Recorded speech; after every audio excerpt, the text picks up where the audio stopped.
Hi, everybody. Just gonna wait a few minutes and who else shows up.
Okay, so it looks like the people we're missing are Laura, Dylan, Kat, and Novaya. Okay. Laura, Dylan, Kat, Novaya.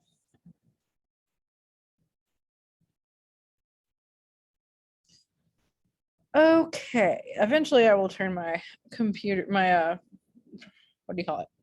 Camera on. But I'm about to share my screen with you anyway, so I don't think it matters too much. The first thing we're doing is we kind of talked about this yesterday with the imagery exercises that we've been doing. I have gone ahead and posted Voice Lessons Imagery 2 on Canvas.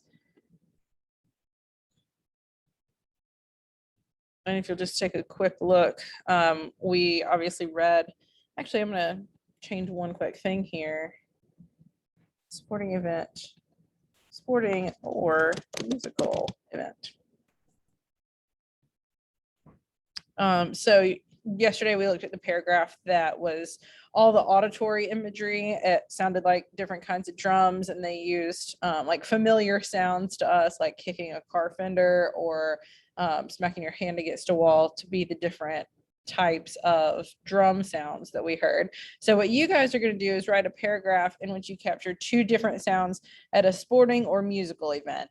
If you have a different scenario that you want to use other than sporting or musical event, it's probably fine. If you're not sure, you can ask. But in your paragraph, you want to try to imitate the sounds themselves with your words rather than just like the drums sounded.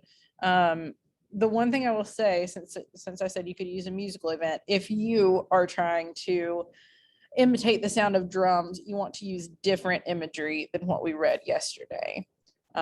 So just keep that in mind if you feel like you are going to want to do drums. So don't worry about correct grammar. Focus on creating a vivid auditory image.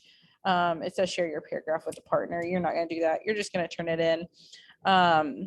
It's 2:17 now. People have needed a little bit longer on this one today.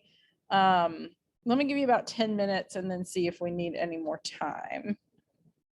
I'm gonna mute myself and I'll check in a few minutes and see if we need any more time.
All right, guys, are y'all good? Do we need a little bit more time?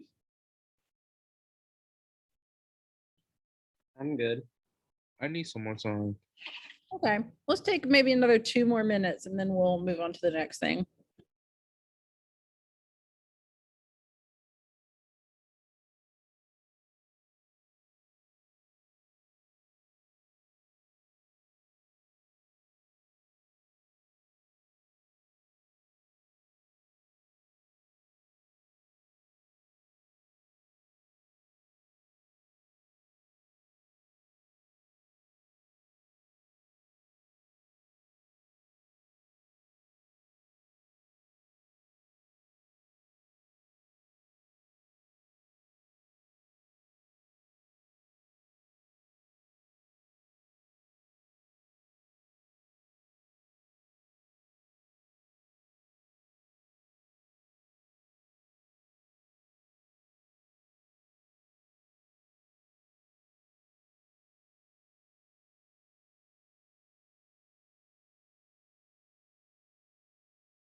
Okay, we're gonna move on. And I just want to actually like ask you guys a few questions. Sorry, my camera is like fuzzy. I just want to talk to y'all about some themes that we're going to see in the book that we're going to start reading next week, and get your opinion on some issues that might arise in it. So the first thing, sometimes I do this as like an agree disagree thing, and sometimes I just phrase it as questions. So I might kind of switch those around a little bit. First of all, do you guys think, and you can answer out loud or you can type in the chat, do you think that withholding the truth is the same thing as telling a lie? No. I don't think so. No, how come? I feel like like it's kind of the same kind of, but it's really not, because lying is really stretching it. Withholding the truth is just leaving a little bit, maybe leaving a little bit out of the story. You know. Now I do have someone in the chat who says that they are the same thing. Can anybody like argue for that? Not everything needs to be said. I agree with, my God, someone's using the hand dryers in there with the doors open. It's the loudest thing I've ever heard in my life. I was just thinking about, I was watching like a true crime documentary, and they were kind of coaching the guy who was like being accused of murder. And they were like, obviously you need to not lie on the stand because that's perjury and you'll get in trouble for that. But you don't need to necessarily include everything because some of it might make you look bad and it's not that relevant. Like unless you're directly asked this thing, don't tell them. And so I think it can be, but I've got people in the chat saying that they are the same thing. I'd love to hear what some of y'all think that think they are the same thing, but I can kind of understand that if you're thinking like there's deception in both, like a lie is obvious intentional deception, but leaving stuff out, you're still kind of being deceptive, maybe not as intentionally or actively, but you're withholding something because you know that somebody might be unhappy if you said it. Can anybody else say anything about them, how they're the same?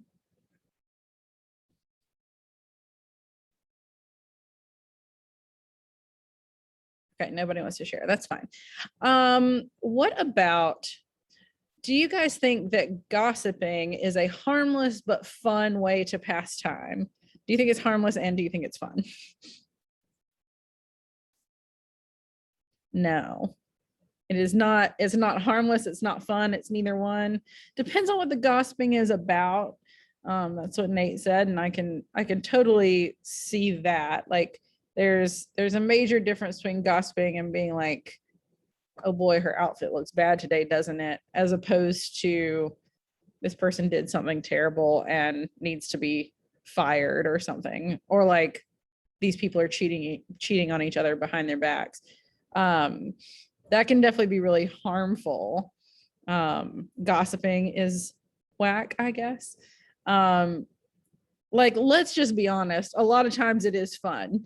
We wouldn't do it if it wasn't fun, but like it can be.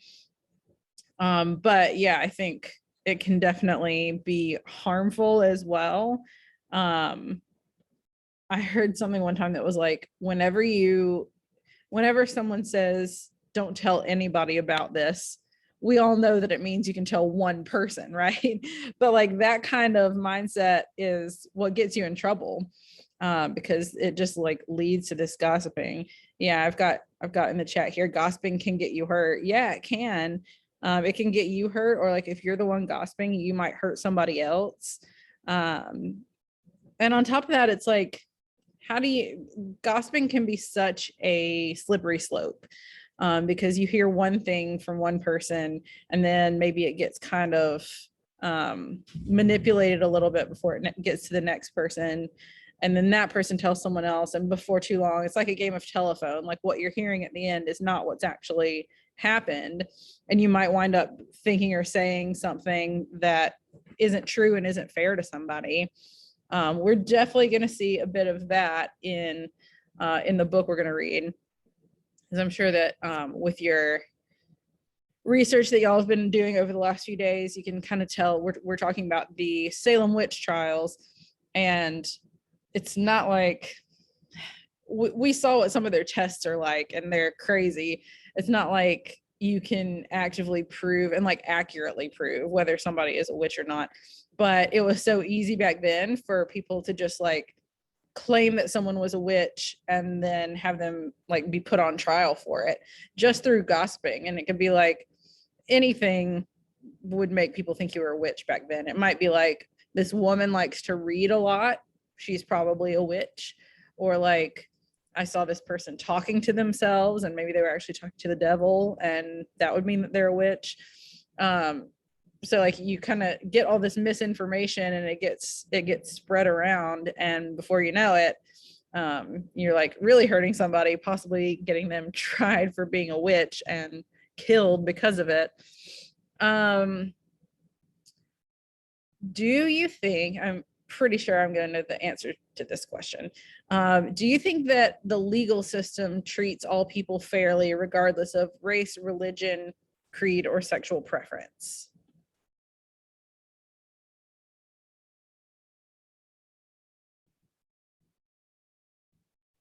Definitely not. Not one bit. Where do you guys see some oh, just look at Twitter. That's probably actually like that's probably actually fair. I'm sure you'd see a lot of stuff being called out on Twitter. Yeah, I don't see anybody saying, yeah, they treat everybody the same, they treat everybody fair and equal. Clearly not.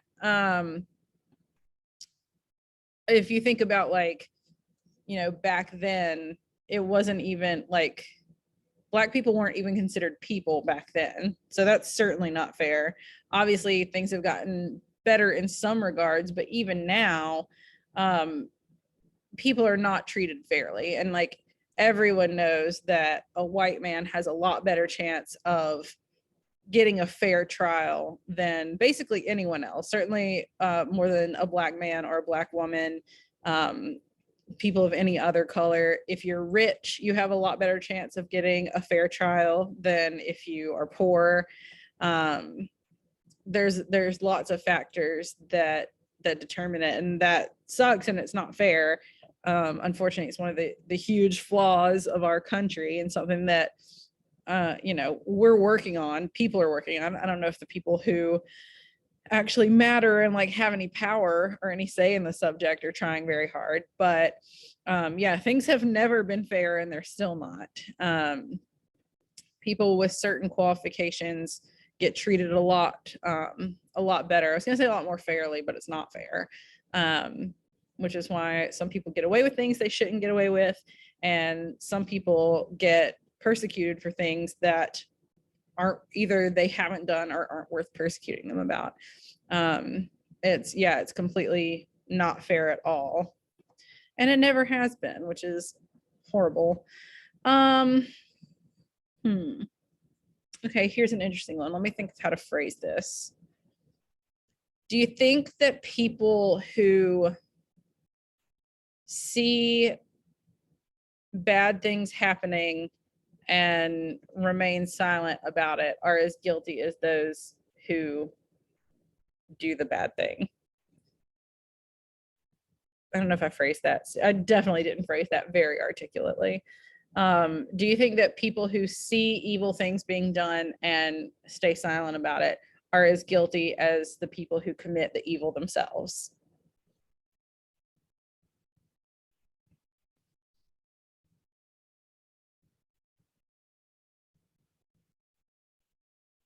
Okay, got a couple of private messages here. Like, it depends. It does depend. Still guilty, but not as guilty.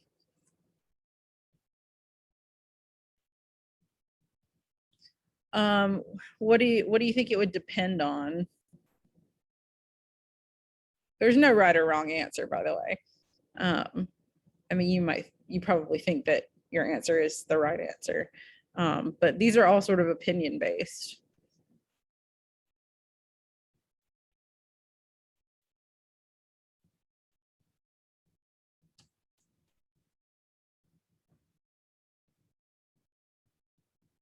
Yeah, I think someone said guilty but not as guilty. I think that's kind of where I fall on it. Like, it's not good. I don't know if any of you guys are familiar with the stand-up comedian John Mulaney, probably because he's immensely famous, but he's got this bit about how when he was a kid, his dad would like blame him for things. And so he was talking about when like he was on the playground and some kids pushed over this other kid, and his dad was like, well, what did you do about it? He's like, nothing. I was over on the bench. He's like, but you saw what they did to him and you did nothing. And he's like, yeah, I was over there. I was on the bench. And finally his dad was like, how are you better than the people who saw the Nazis committing evil and chose to stay silent about it? Which is definitely an exaggeration. But yeah, okay. Yeah, I think it definitely depends on what's being done. An example I have in the chat is like, if you see someone killing a baby and you don't snitch, you're definitely guilty too. Yeah, that's true. And yes, it does depend on what's being done. Hopefully, if any of us saw like a real crime being committed, like killing a baby, that's a bad one. We like to think we would say something, but you know, you never know what you're going to do in the moment, and there are reasons people don't speak up. Fear, loyalty to the person who's being accused. Jemiah says you're going to hell if you don't tell. Maybe. I guarantee you we're gonna meet some people in this book that would agree with that. I don't feel like I can tell people whether they're going to hell or not. I don't know your life. But yeah, it's definitely, I think you bear some responsibility, and a lot of times feel like a lot of guilt if you don't speak up on things like that. Let me see if I want to ask any of these other ones. Some of them are very silly, like it's okay to lie or cheat as long as you don't get caught. No, like it's still not okay. It's easier to live with if you don't get caught. But you know, lying and cheating are still bad. It's never okay to rat out a friend. That's an interesting one. Like if your friend does something wrong, do you think you should rat them out or should you protect them? What do you guys think?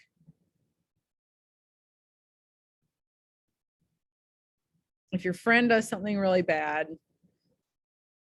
should you rat them out or should you protect them?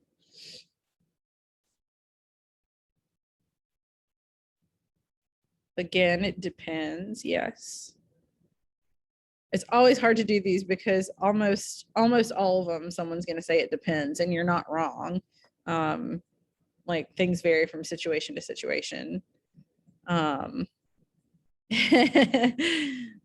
Yeah, if they kill a baby, definitely snitch. You should snitch.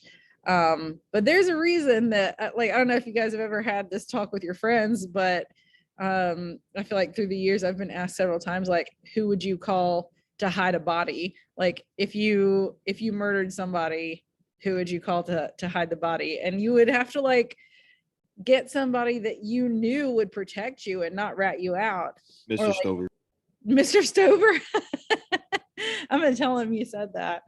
Oh my gosh, I don't think I would choose him. I feel like the whole time he'd just be like, but guys, what are we gonna do? Like, how are we gonna do this? How are we gonna get away with this? Where are we gonna plant the body? What are we gonna do? And I'm just like, chill out, calm down. Yeah, and you like if somebody were to ask you to help like bury a body or do whatever, you hopefully they would know that you're somebody who would protect them rather than ratting them out. Yeah, I agree with you guys. It does depend. Okay, so we don't have a whole lot of time left. What I want to do real quick is I'm going to share my screen with you guys and kind of go through the characters that we're going to meet in the book we're starting, the play, The Crucible. Since it's a play, I don't know what you guys have done in previous years, but we're going to read it out loud together, which means we're all going to read parts. Some parts are big, some parts are not. They just have a few lines. I'll try to specify when we're going through these. Oops. Not for your eyes. When we're going through these, I'll try to specify whether they're bigger parts or smaller parts. That's not what I want. This is what I want.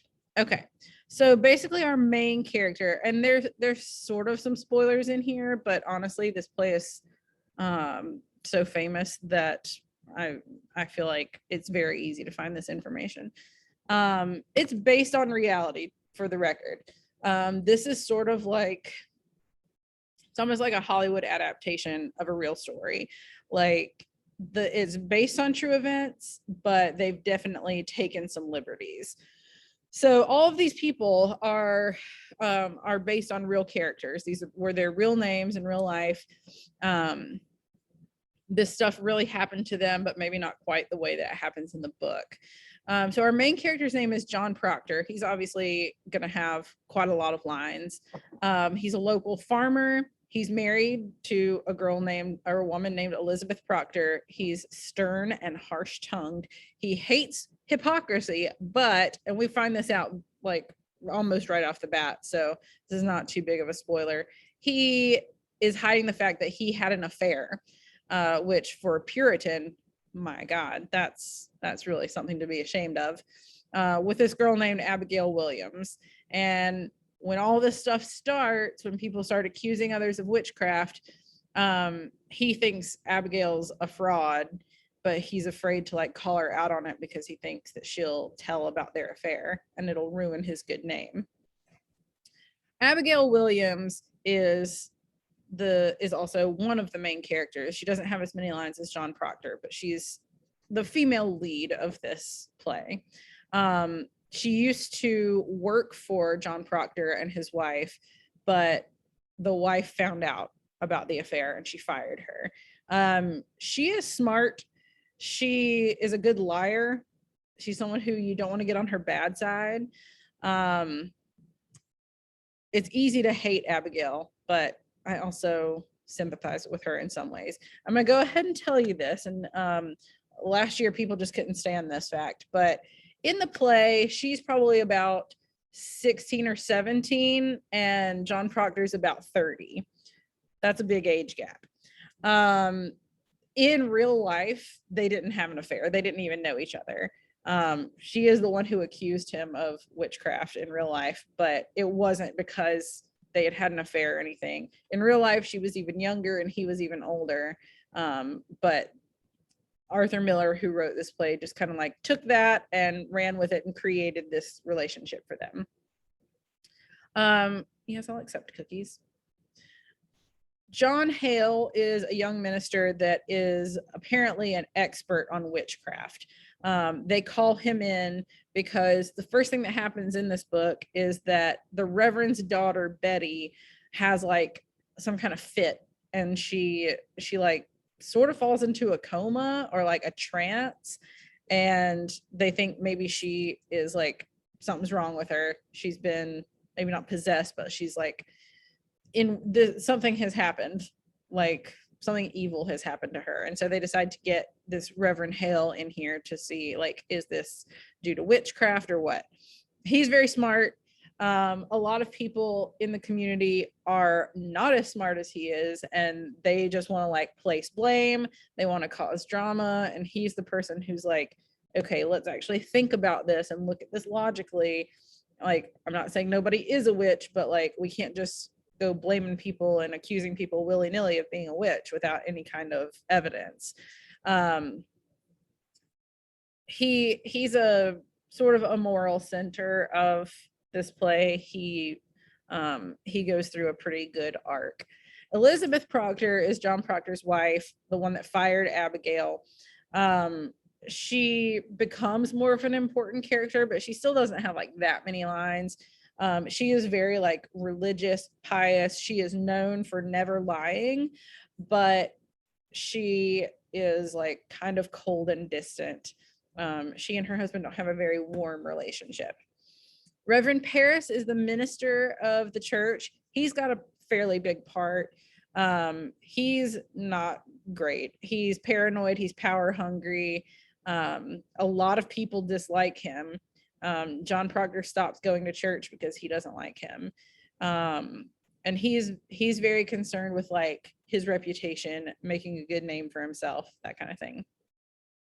Rebecca Nurse, here's an interesting fact, and maybe I shared this the other day. Miss Darling, Rebecca Darling, is a descendant of Rebecca Nurse. That's pretty cool. Related to a famous possible witch. She is wise, sensible, and upright. She's like a steadfast member of the community. Everybody likes her. Everybody looks up to her. But she gets accused of witchcraft, like so many. Francis Nurse is her husband. These are pretty small parts. he is an enemy of Thomas Putnam and his wife because they accuse his wife of witchcraft. Judge Danforth he doesn't come into it until later, but once he comes into it, he's a pretty big role. He's the deputy governor of Massachusetts and the presiding judge at the witch trials. He always thinks that he's in the right and he's trying to do the right thing, but he's pretty blind to a lot of things and really like stuck in his ways. Thinking that he's always right is one of his downfalls. Giles Cory, we actually learned about in the video that we watched the other day. He's like kind of a fan favorite in this play. People like him because he's kind of just like old and crotchety. He is famous for filing lawsuits. He sues people at the drop of a hat. You do anything to Giles Cory, he will sue you. And this is definitely a spoiler alert, but we did learn about it the other day when we watched the video. He gets accused of witchcraft, but instead of being hanged, he gets pressed to death with stones. Like they lay him out on a table and just put like big heavy stones on top of him until he gets crushed to death. It's a bad way to go. We have the Putnams, who they are the ones that accuse the nurses of witchcraft. They're not great. And Anne Putnam, this is definitely a thing that's mentioned several times in the course of the play. She has given birth to 8 children, but only one of them survived. And so she's kind of convinced that they were murdered by supernatural means. And they'll definitely get into that a little bit more. Ruth Putnam is the only one that survives. Tituba is Reverend Paris's black slave from Barbados. She definitely gets wrapped up in this witchcraft thing. As you can probably imagine, a black slave from Barbados, which like even now, voodoo is not an uncommon thing in Barbados. People are going to point fingers at her. And she's not completely innocent, but she's not completely guilty either. Mary Warren she kind of takes Abigail's place in the Proctor's household once they fire her. And she's a pretty big player. She doesn't have a huge part, but she's important to the story. Betty Paris is the first person who falls ill. That's how this whole witchcraft thing starts. She falls ill into this like trance thing, and people think it's because of witchcraft, and then that just kind of starts this ball rolling. These are all kind of smaller parts. Martha Corey, who's Giles's wife. Ezekiel Cheever, he's just kind of like a random clerk. Judge Hawthorne is a middle part, like not a huge part, but he's got some lines.